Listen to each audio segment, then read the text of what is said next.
Selamat sore. Perkenalkan, nama saya Putri Bunga Citra Lestari dengan NIM E1R020106.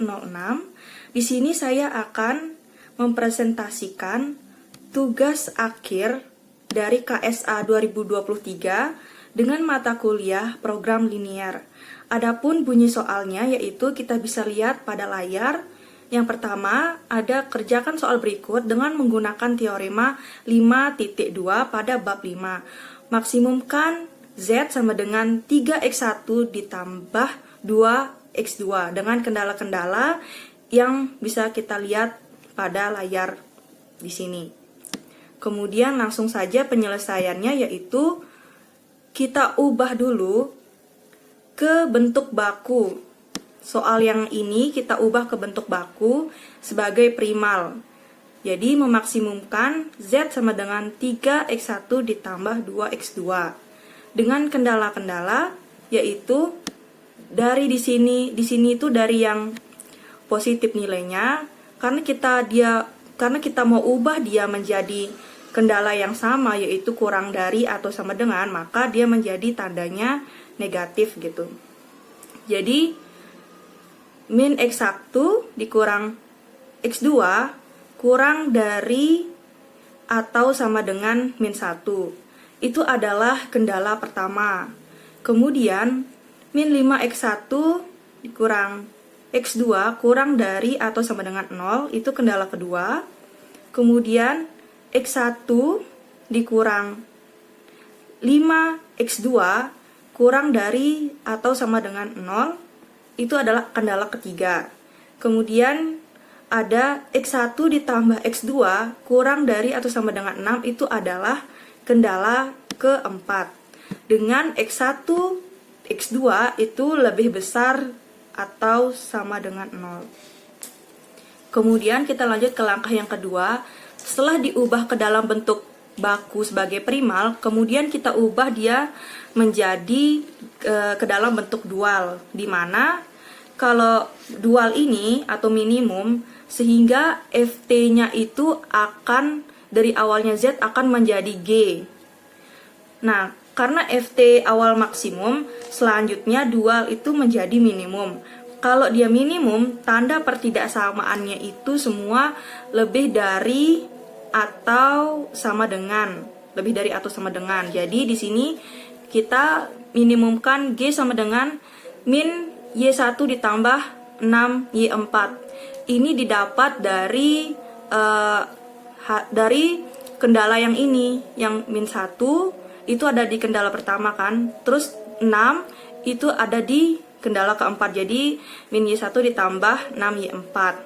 Dengan kendala-kendala, jadi yang ini, yang min X1, min 5X1 itu diubah menjadi min Y1 dikurang 5Y2 ditambah Y3 yang X1 ini ditambah Y4.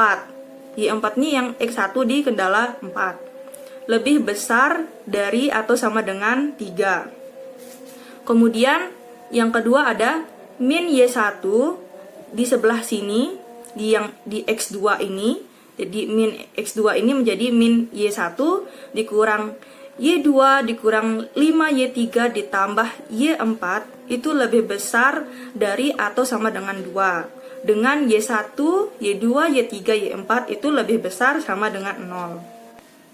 Sekarang kita lanjut ke penyelesaian yang ketiga, yaitu penyelesaian primal dengan metode grafik. Nah, di sini itu ada titik bantu ya untuk membuat grafik itu sendiri.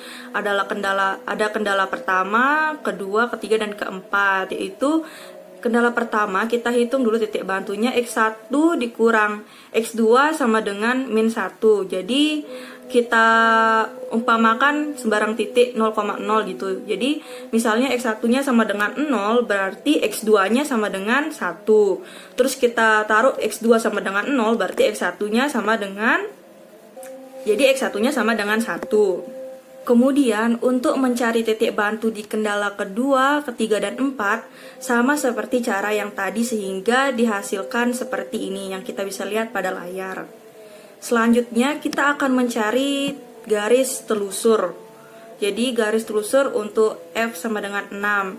Kita pilih sembarang titik aja, kita pilih 6. Jadi ketika kita masukkan nilainya, 3x1 ditambah 2x2 sama dengan 6. Ini kita pakai di fungsi tujuan tadi itu untuk titik telusurnya. Kemudian diperoleh hasilnya seperti ini atau didapatkan titik 0,3 dan 2,0. Jadi setelah itu kita dapat nih titik-titik bantu yaitu K1 itu 0,1 dan 1,0. Jadi kita tarik garisnya kan ini 0,1. Jadi di sini berarti ada 1 dan di sini ada 1. Jadi tinggal ditarik garisnya sehingga memunculkan K1 itu berada di sebelah sini. Kemudian yang kedua ada 0,0 dan 1, min 5. 1 itu ada di sebelah sini di X1 dan min 5 berada di X2 di paling bawah. Jadi kita tarik dulu titik-titik. Kemudian kita ambil garis lurus yang melewati 0,0 sehingga menghasilkan K2 garisnya berada di sini. Kemudian K3 0,0 dan 5,1. 5 ini berada di garis X1 dan 1 berada pada garis X2. Kita tarik titik-titik yang berada di sini, kemudian kita tarik garis lurusnya, sehingga ini adalah garis dari K3. Dan K4 yaitu 0,6 dan 6,0. 6 pada X2 berada di sini dan 6 pada X1 berada di sini. Tinggal kita tarik garisnya seperti ini sehingga memunculkan garis K4. Setelah kita buat garis-garis pada grafik ini, sekarang kita akan ingin menentukan daerah arsiran. Nah, daerah arsiran ini berguna untuk kita mencari daerah penyelesaiannya. Jadi misalnya nih kita pilih sebuah titik sembarang yaitu 0,0. Nah titik 0,0 ini kita uji dia ke salah satu kendala. Misalnya ke kendala 1. Kita pertama dulu uji kendala 1 yaitu min X1 dikurang X2 kurang dari atau sama dengan minus 1. Nah kita akan peroleh dia setelah kita masukkan nilai 0. Kita substitusikan nilai 0 di sini. Jadi 0 itu kurang dari atau sama dengan negatif 1. Itu kan artinya salah. Kalau dia salah berarti arsirannya itu adalah di atas garis K1 ini. Karena dia salah. Begitu juga kita uji dia di kendala 2, 3, dan 4. Sama caranya. Sehingga kita mendapatkan daerah penyelesaiannya di sini. Kemudian dari daerah penyelesaian ini kita ketemu sebuah titik-titik ekstrim. Nah, titik ekstrim ini berguna untuk menentukan optimumnya itu di mana. Di sini ada titik N, yaitu kita dapat 0,6 dengan nilai titik ekstrimnya ketika kita substitusikan di fungsi tujuan Z sama dengan 3x1 ditambah 2x2 mendapatkan nilai 12. Kemudian di sini ada titik O yaitu 1,0. Kita substitusikan dia seperti yang sebelumnya mendapatkan nilai 3. Dan di sini ada titik P yaitu 0,1. Ketika kita substitusikan pada fungsi tujuan yaitu 3x1 ditambah 2x2 menghasilkan nilai 2. Dan di sini ada nilai Q. Nilai Q ini yaitu garis perpotongan K3 sama K4. Setelah dihitung menggunakan cara eliminasi mendapatkan hasil 5,1 dan disubstitusikan ke fungsi tujuan ke Z sehingga menghasilkan nilai 17. Dari antara keempat titik ekstrim ini kita lihat bahwa nilai Q ini bernilai 17 dan dia bersifat optimum.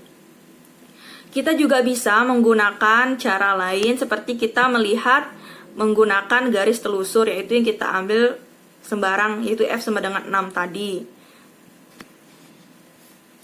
Di dalam garis telusur ini yang semula F sama dengan 6 ketika dia bergerak ke kanan nilai F ini semakin besar hingga berhenti di titik maksimum Q yang merupakan perpotongan dari garis K3 sama K4. Jadi dia terus bergerak ke kanan menuju nilai titik maksimum Q ini, sehingga kita tinggal tulis menentukan nilai Q dengan cara eliminasi tadi, yaitu kita pakai kendala dari K3 dan K4, menghasilkan X1 sama dengan 5 dan menghasilkan X2 sama dengan 1.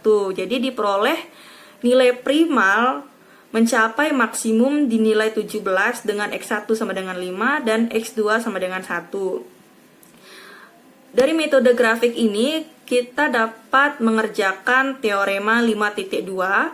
Nah, karena X1 dan X2 merupakan penyelesaian optimum pada primal, maka kendala 1 dan 2 pada dual merupakan persamaan. Sehingga dampaknya seperti ini, yaitu min Y1 dikurang 5Y2 ditambah Y3 ditambah Y4 sama dengan 3, min Y1 dikurang Y2 min 5Y3 ditambah Y4 sama dengan 2. Kemudian, karena kendala ke-1 dan kedua pada primal adalah ketak samaan, setelah kita substitusikan X1 sama dengan 5 dan X2 sama dengan 1, maka nilai Y1 dan Y2 nilainya itu 0. Karena menurut teorema 5.2, kalau dia ketak samaan berarti YN-nya itu 0. Untuk kita mencari tahu bahwa ini itu adalah ketak samaan atau persamaan, kita substitusikan Y1 sama dengan 5 dan Y2 sama dengan 1 ke kendala-kendala primal. Diperoleh hasil seperti ini, di mana yang ketak samaannya itu adalah kendala 1 dan kendala 2, sehingga dia Y1 dan Y2 itu sama dengan 0. Kemudian kendala 3 dan 4 itu adalah kesamaan. Karena dia kendala 3 dan 4 ini kita dapat hasilnya kesamaan, dia sesuai gitu. Ini kan sama dengan 0 sama dengan 6. Dia sesuai dengan nilai dari kendala primalnya, sehingga kita eliminasi dia, yaitu jadi sehingga Y3 ditambah Y4 sama dengan 3 min 5Y3 ditambah Y4 sama dengan 2.